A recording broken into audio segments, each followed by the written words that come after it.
All right, let's dive right in. We're looking at a huge political crisis brewing in Poznań, which, as you know, is one of Poland's biggest cities. This whole thing is a story about power, trust, and really what happens when a system just completely breaks down. So let's get to it. So, what's at the heart of this entire firestorm? It all started with a crime. And look, we're not talking about some petty theft here. This was a massive corruption scandal, one that went right to the core of the city's administration. It's the kind of thing that shakes a government to its very foundations. And the scale of this, wow, it's just staggering. We're talking about investigators believing that over 1 million Polish zloty in bribes were demanded.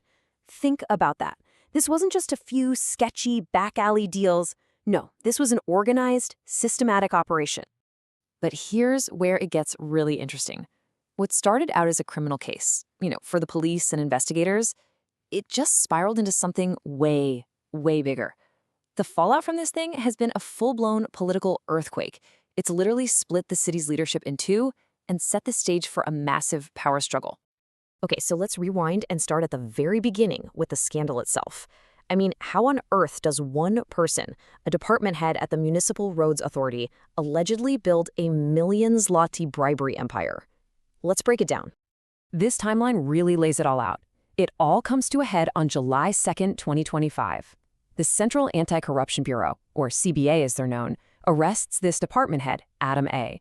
And get this, they didn't just have suspicions. They caught him red-handed, literally in the middle of taking a 150,000 zloty bribe. And then, when they searched his house, boom, over $700,000 in cash. The system was apparently pretty simple. If you were a developer and you needed a permit, you had to pay up. But that arrest? That was just the opening act. The real political drama, the stuff that split the city government right down the middle, that all exploded a few months later, and it all revolved around one single dramatic decision. So here it is, January 22nd, 2026. Poznań's mayor, Jacek Jaśkowiak, fires his first deputy, Mariusz Wiśniewski. Now, this wasn't just some random staffer. Wiśniewski was his right-hand man for 11 years. For over a decade, they were a team. And then, just like that, this long, stable political partnership comes to a crashing halt. And this, right here, is the million-dollar question in this whole mess. Why? Why would a mayor fire his loyal, long-serving, and, let's not forget, very popular deputy? Well, the answer you get depends completely on which side you're listening to. And this slide just perfectly lays out that divide. You have two completely different stories, two competing narratives. On one hand, the mayor says, look, this was painful, but it was necessary. There was a failure of oversight. But on the other hand, the vice president fires right back and says, no way. This is a political pretext. Basically, a fake reason to knock a rival out of the game. All right, let's dive into the mayor's side of this. His entire argument really hinges on one big idea: political responsibility. For him, seeing a situation like this unfold and not doing something decisive, well, that's just a sign of weakness. And this quote from Mayor Jaśkowiak, it really nails his whole position. He's saying, listen, there cannot be a situation where corruption occurs and the deputy supervising that unit says that everything was fine and that he has nothing to blame himself for. You just can't have a huge scandal blow up on your watch and then say, hey, not my problem. For the mayor, the buck had to stop somewhere. So what's the mayor's proof? Well, the centerpiece of his case is this massive, nearly 100-page internal audit. He claims this report found major failures, a real lack of procedures and supervision in the department Wiśniewski was in charge of. What's really interesting, though, is how he describes his deputy. He calls him honest, but perhaps a bit naive. So he's not saying the guy is corrupt, but maybe just not up to the job of supervising properly. The bottom line for the mayor is, even if Wiśniewski wasn't directly involved, the principle of political responsibility meant he had to go. Okay, but now let's flip the coin. Mariusz Wiśniewski's take is, as you can imagine, completely different. He doesn't even call it a dismissal. For him, this was a political execution. He's arguing that this decision had zero to do with the facts of the case and everything to do with plain old politics.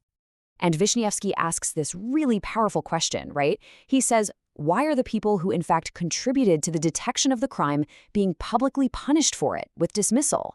He's basically saying, wait a minute, my team helped catch this guy, and now we're the ones getting punished? It's a pretty compelling way to frame it, not as a failure of supervision, but as someone being punished for doing the right thing. And he backs this up with his own timeline. Look at this. He says that way back in July 2024, a full year before the big arrest, his own director at the ZDM had already gone to the police with suspicions. Then law enforcement told them, hey, keep this quiet, we're running a covert investigation. So from Wiśniewski's point of view, the CBA's big bust was only possible because his department blew the whistle in the first place. But he adds one more piece to the puzzle, and it's a big one. He claims this firing didn't come out of nowhere. For a while, he says, the mayor had been slowly taking away his duties, stripping his competencies, basically sidelining him. So in his mind, this was all just the final move in a long game to get him out of the picture. So what's the real story here? A genuine failure of oversight, or a cold, calculated political hit job? To really get a handle on that, we have to zoom out a bit and look at the bigger picture. We're talking about a battle for who's next in line and the massive challenges of good governance in a big city. And here is the most important piece of context for this whole drama. Mayor Jaśkowiak, he's term limited. He literally cannot run for re-election. And what happens when a long-term leader is on their way out? A power vacuum opens up.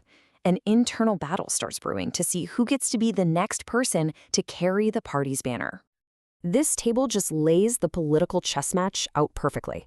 On one side, you've got Mariusz Wiśniewski. This guy's super experienced, a counselor since 2001, and he has a massive base of support. He got the third highest number of votes in the whole city. Then on the other side, you've got Marcin Golec.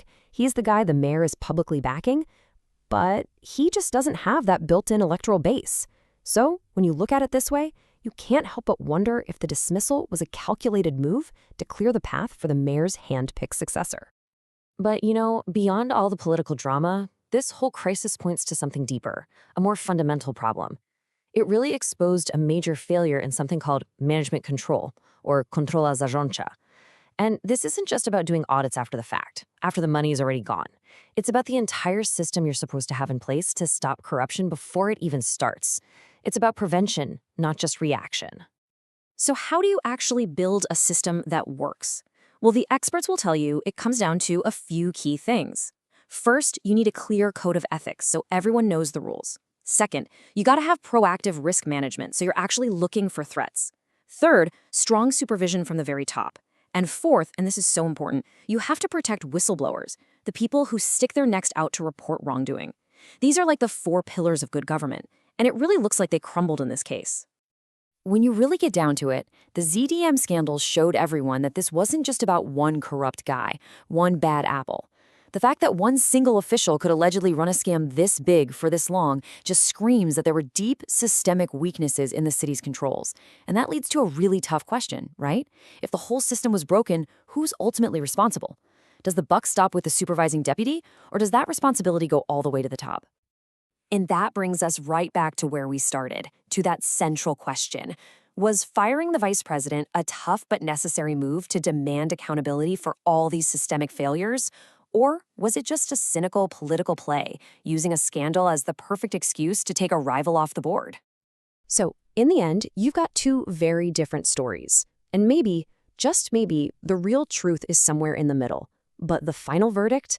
The decision on who was right, who was wrong, and ultimately who gets to lead this city into the future, well, that's a verdict that will be delivered by the only people who really matter here, the voters of Poznań.